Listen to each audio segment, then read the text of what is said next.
Hola, este vídeo está dedicado al artículo 25.2 de la Constitución española.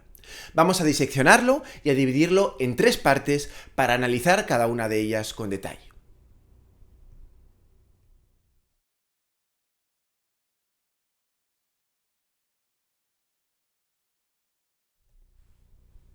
Aquí tenemos en la pantalla el artículo 25.2 de la Constitución española y las tres grandes partes en las que se divide para este análisis. Es muy importante que separemos estas tres frases o tres oraciones porque cada una de ellas contiene una proposición normativa diferente. Es cierto que todas ellas están relacionadas con la privación de libertad y con los derechos de las personas privadas de libertad, pero en lo demás son muy diferentes. Lo que vamos a hacer es primero presentarlas y leerlas y después ya pasaremos a realizar el análisis de cada una de ellas con más detalle. Vamos allá pues. En primer lugar, comenzamos por el primer inciso del artículo 25.2, que nos dice que las penas privativas de libertad y las medidas de seguridad estarán orientadas hacia la reeducación y reinserción social y no podrán consistir en trabajos forzados. Este inciso establece, como vamos a ver, la orientación resocializadora de las penas privativas de libertad, aunque fundamentalmente pensando en la pena de prisión, y también de las medidas de seguridad privativas de libertad, incluyendo, si lo vemos al final, la prohibición de trabajos forzados. ¿Qué establece la segunda parte que vamos a analizar? Pues nos dice que el condenado a pena de prisión que estuviese cumpliendo la misma gozará de los derechos fundamentales de este capítulo, a excepción de los que se vean expresamente limitados por el contenido del fallo condenatorio, el sentido de la pena y la ley penitenciaria. Eso es lo que nos dice. Y lo que se hace aquí es, como vamos a ver, consagrar el estatuto jurídico de derechos fundamentales de las personas privadas de libertad, de las personas que se encuentran en prisión, indicando tres supuestos en los que se van a poder limitar estos derechos. Y ya, finalmente, el último inciso, leo textualmente, dice que en todo caso tendrá derecho a un trabajo remunerado y a los beneficios correspondientes de la seguridad social, así como al acceso a la cultura y al desarrollo integral de su personalidad. Y de esta manera, este tercer inciso lo que hace es remarcar la importancia de ciertos derechos de las personas privadas de libertad en relación con los derechos de todos los ciudadanos. Bueno, así, ahora, una vez presentados, vamos a ver cada una de estas tres proposiciones normativas de forma más detallada. Y vamos a comenzar por la primera de ellas, por el primer inciso del artículo 25.2, que se refiere al mandato resocializador, al alcance del mandato resocializador y a la prohibición de trabajos forzados. Bueno, aquí tenemos este inciso. Otra vez es muy importante a leerlo de nuevo. Nos dice que las penas privativas de libertad y las medidas de seguridad estarán orientadas hacia la reeducación y reinserción social y no podrán consistir en trabajos forzados. De aquí podemos extraer en realidad dos grandes disposiciones, que son la orientación de las penas a la reeducación y reinserción social y, en segundo lugar, la prohibición de trabajos forzados. Dos. Vamos a ver cada una de ellas.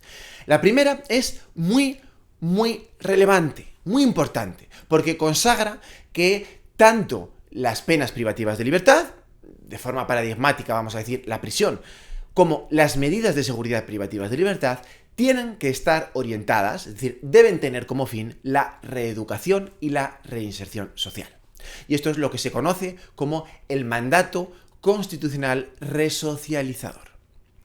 Luego veremos con un poquito más de detalle cuál es su alcance, según el Tribunal Constitucional. Lo que quiero destacar ahora, en un primer momento, es que al consagrar la resocialización en la Constitución española, lo que se hace es apostar por la llamada prevención especial positiva. Prevención especial positiva como fin primordial de las penas.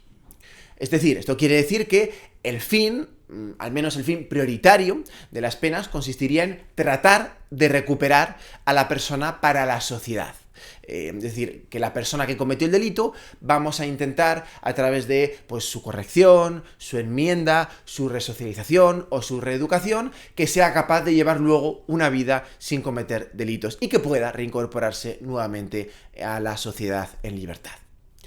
Y para hacer esto posible, la legislación penitenciaria pues lo que hace es programar una gran cantidad de actividades que son lo que denominamos tratamiento penitenciario. De ahí que el artículo 59.1 de la Ley Orgánica General Penitenciaria defina expresamente el tratamiento penitenciario como el conjunto de actividades directamente dirigidas a la consecución de esa reeducación y reinserción social. Y que nos diga también el artículo 59 que lo que pretende es hacer del penado una persona con la intención y la capacidad de vivir respetando la ley penal. Por tanto, que nos quede claro que el tratamiento penitenciario se encuentra en continuación con esa reeducación y reinserción social y que lo que pretende es hacer posible el mandato resocializador de la Constitución española. Bueno, otra cosa muy diferente es la prohibición de trabajos forzados. Porque justo al final, este inciso nos dice que las penas y medidas no podrán consistir en trabajos forzados. El concepto de trabajos forzados, bueno, se ha ido precisando por el Tribunal Constitucional poco a poco y serían tareas impuestas en contra de la voluntad de quien la sufre de forma coactiva. Aunque el Tribunal Constitucional ha señalado sobre todo que su concepto tiene que ver con su naturaleza punitiva. Por ejemplo, leo la sentencia 116-2022 que tengo aquí preparada, que señala que con estos trabajos forzados, se persigue incrementar el padecimiento del reo con su dureza y a menudo con su inutilidad. De modo que solamente podrían integrar este concepto los que se impongan como pena asimilada a la comisión de un delito, o los que consistan en la utilización del recluso en el interior o en el exterior del centro penitenciario como mano de obra productiva y no remunerada al servicio del Estado. De todos modos, más que la prohibición de los trabajos forzados, nos interesa profundizar un poquito más en la doctrina constitucional sobre la orientación de las penas a la reeducación y reinserción social. Porque existe una jurisprudencia bastante desarrollada sobre esta cuestión, que nos permite pues, precisar un poquito mejor cuál es el alcance del mandato resocializador. Bueno, aquí hay que partir de un dato muy relevante. Y es que la reeducación y reinserción social no se considera por el Tribunal Constitucional como un derecho fundamental cuya vulneración se puede invocar por sí sola en amparo. Y esto es algo que resulta muy curioso y que ha sido criticado, porque lo cierto es que el artículo 25.2, esto es indudable, se encuentra entre los artículos que se refieren a los derechos y libertades fundamentales. Sin embargo, el Tribunal Constitucional ha declarado en muchas sentencias que no es un derecho subjetivo, sino que debe considerarse más bien como un mandato al legislador o un criterio inspirador para orientar la política penal y penitenciaria. Y aquí leo un extracto también de una sentencia que tengo preparada, la 209-1993 del Tribunal Constitucional, que dice que este mandato lo que hace es señalar un norte para la política penitenciaria, en el marco normativo y en la fase de ejecución, cuyos destinatarios directos son los poderes públicos, gobierno de la nación y cuerpos colegisladores o cualquier otra institución competente en la materia. Pero, dice, no configura ni transforma tal admonición en un derecho subjetivo protegible en vía de amparo que condicione la punibilidad y la existencia misma de la pena a dicha orientación. De ahí que se pueda afirmar que la reeducación y reinserción social pues no constituyen el único fin de las penas y de las medidas privativas de libertad. Lo que quiere decir que, bueno, a pesar de que es el único fin que se contempla en la Constitución, pueden existir otras finalidades legítimas de las penas privativas de libertad. Por ejemplo, pues la intimidación, la retribución, la protección de la sociedad o cualquier otro fin. El Tribunal Constitucional, por tanto, nos dice que la reeducación y la reinserción social, que antes hemos llamado prevención especial positiva, tiene que armonizarse con otros fines legítimos de la pena. Así que, diría el Tribunal Constitucional, pues una pena que no responda exclusivamente a la reeducación y reinserción social, no por ello va a ser inconstitucional. Aunque, desde luego, sí es cierto que una norma que hiciera absolutamente imposible pues la reinserción social, pues sí que sería contraria, diría el Tribunal Constitucional, al artículo 25.2 y por tanto sería inconstitucional. Por eso, pues, ha declarado el Tribunal Constitucional en distintas sentencias, como la 160/2012, que, bueno, hay que valorar en cada caso el grado en el que se reducen las posibilidades de reinserción social y si esta reducción está justificada por un fin legítimo.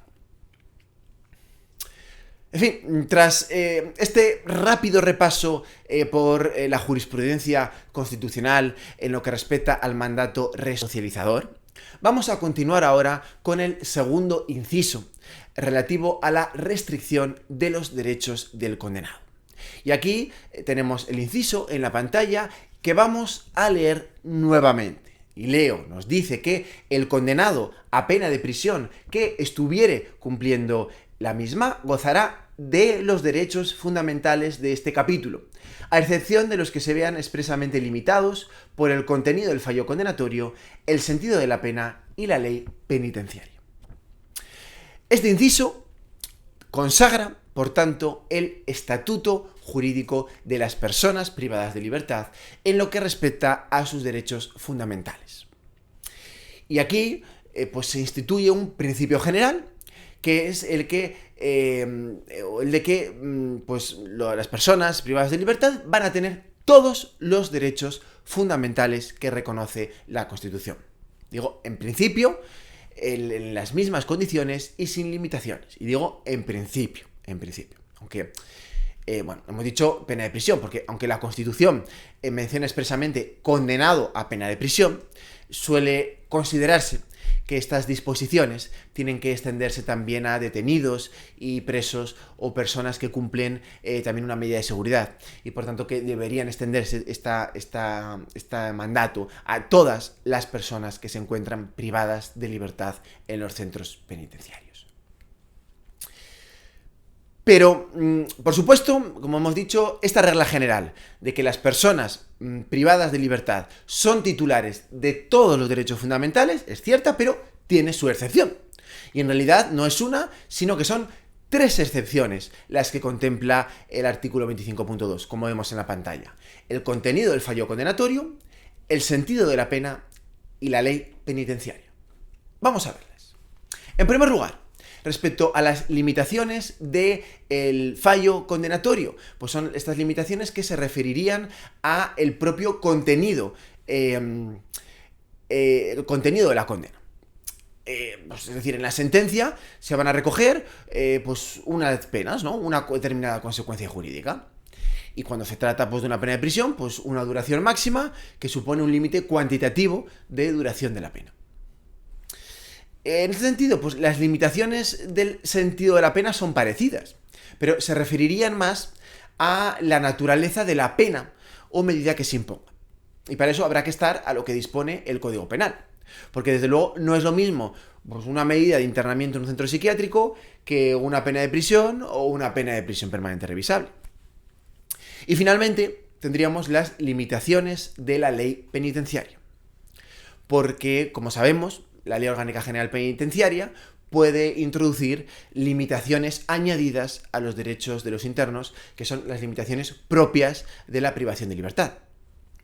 Hay muchos ejemplos. Por ejemplo, pues, el régimen de vida que tenga el interno pues lleva aparejadas unas limitaciones en su libertad que son mayores o menores. Y bueno, además, en el ámbito de la relación jurídica penitenciaria, pues muchos derechos de los internos se limitan o se modulan.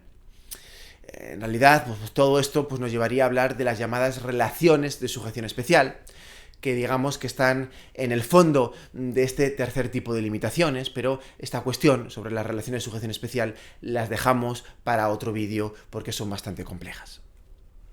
Ahora, una vez visto el segundo inciso del artículo 25.2, nos quedaría por analizar el último de ellos, que es el que se refiere al derecho al trabajo, a la cultura y al desarrollo de la personalidad, de acuerdo con esta última parte del artículo 25.2 de la Constitución. Y lo leo nuevamente, nos dice que, en todo caso, tendrá derecho a un trabajo remunerado y a los beneficios correspondientes de la seguridad social, así como al acceso a la cultura y al desarrollo integral de su personalidad.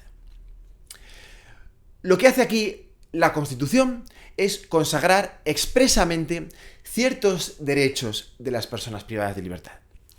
Son derechos que también se recogen para los ciudadanos que se encuentran en libertad, en varios lugares de la Constitución, sobre todo en la parte de los principios rectores de la política social y económica de la Constitución.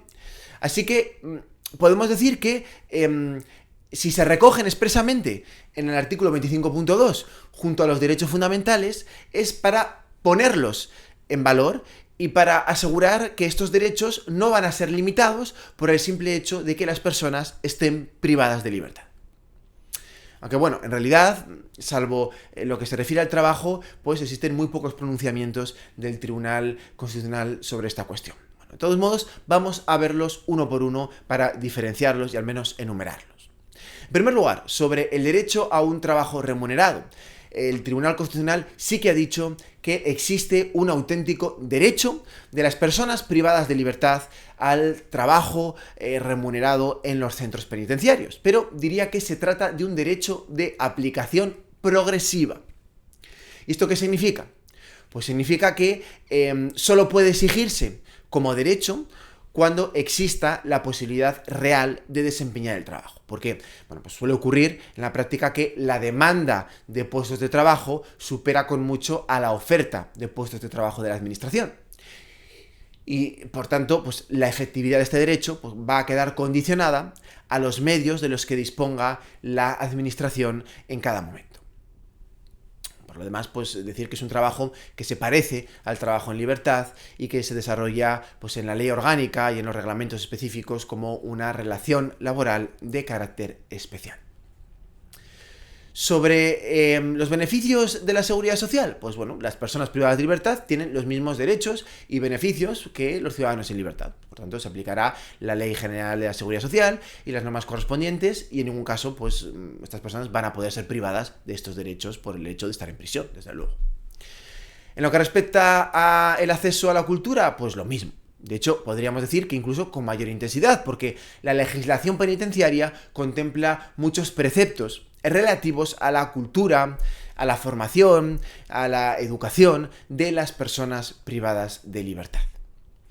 Y finalmente, pues lo mismo podríamos decir sobre el desarrollo de la personalidad, que en realidad es algo mucho más amplio, más abstracto también, y que tiene múltiples manifestaciones en la legislación penitenciaria, porque en realidad pues todos estos derechos, los 4, se desarrollan ampliamente en la Ley Orgánica General Penitenciaria y en su reglamento de desarrollo.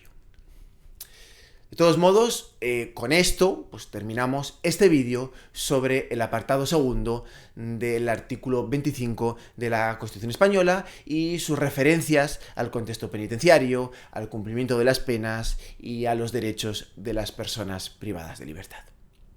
Gracias.